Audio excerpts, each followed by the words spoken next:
Hi, I'm Brooklyn Bury. I graduated in May of 2020 from the musical theater program here at CMU. And I'm Julie Jacobson. I'm also a graduate from the music theater program here at Mesa State College in 1993. And we're here to talk about the SpongeBob musical.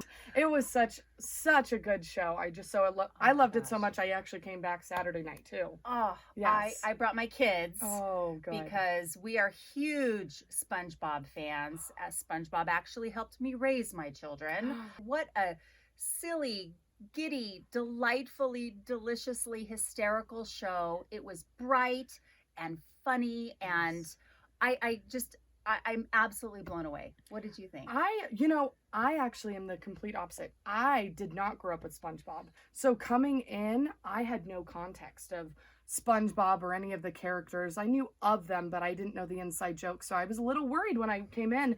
But when I walked out, I felt like I was part of the SpongeBob family. I felt like there was never a moment that I missed or that I was behind just because I didn't know. From the directing, both acting and musically, technical, the sets, the props, the costumes. I really enjoyed that they took that human scale, right? They're not trying to dress up as the characters you saw in those episodes. They're really just trying to bring that human aspect to these characters that people know and love and grew up with and parented with. What did you think about how important that show was for us right now in our lives right now? There is so many different political statements, right, in what happens today. The mayor, right? I think the mayor is a perfect, really just represents the government, right? I love SpongeBob goes, and we can trust the government. We can trust the government. This is the mayor's fault. This is the media's fault, right? It's what we can relate to. And of course, Sandy's going through, do I belong? The prejudice that she was getting, I mean, there's some really kind of deeper themes other than just being a big old campy neon show. Yeah. And Squidward, oh my gosh. And, as an actor, watching it as an actor, I kind of felt like at the beginning, the actor with the costume, I don't want to give too much away, but he has a pretty complex costume that he's wearing. And I felt like at the beginning, he maybe was being a little careful with it.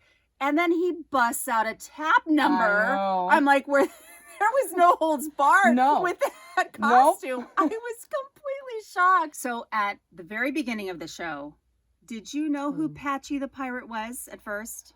I think that I know that mustache anywhere.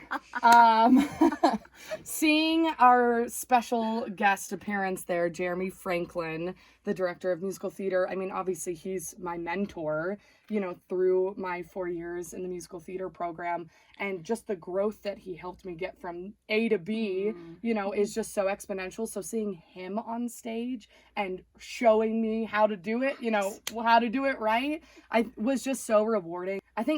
He's one of those that will come in for 5 minutes, yet he's going to steal the show. And in intermission, he interacts with the audience a little bit and getting that.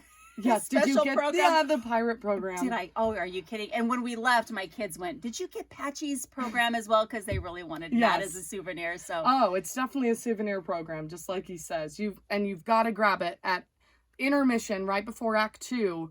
Wave Patchy down. So Brooklyn, you said you didn't know anything about SpongeBob when coming into the show. What would you tell people who are a little trepidatious and wanting to see it, not know anything about SpongeBob? What would you say to them? When I walked in, I obviously love live theater, so I was ready and walking in with an open mind and an open heart. And when I walked away, I still had that open mind and an open heart because there's a message in the show for everybody, right? Your place in society, being able to relate to those characters regardless of knowing the context. I still felt like I was in the inside joke. And so anyone who's coming to the show who maybe doesn't know SpongeBob or isn't a fan of SpongeBob, the episodes, I think that you should still give it a chance because this show is so much fun. It's a rock musical with a whole array of genres. So no matter what your music taste, there's going to be a song for you. So Julie, there is an initiative going on right now to rebuild Robinson Theater. It has been the same since 1968. So it's got a history. What are your memories within Robinson? I remember opening Bill Robinson's memorial service. Mm. I sang the opening song for his memorial service, and Jack Delmore, who was a faculty member here, said, just go out on the stage. Sorry, I'm getting choked up. And just take as much time as you need and just remember your memories there. And I sang a cappella, there's no business like show business. And just a flurry of memories came back at that moment. I'm really excited that there's an initiative to rebuild. She's got many miles on her. Yeah. Many a show. And I think it's time. I think it's time to for her to get a nice new makeover and to start fresh. I'm really grateful for it. I'm excited to see what they come up with. We encourage you to also support live performing arts here at Colorado Mesa University. There will be a website posted below, so please support the arts. Happy Monday. Exactly. Okay, well, Deep, I breath. still don't really know what I'm going to say.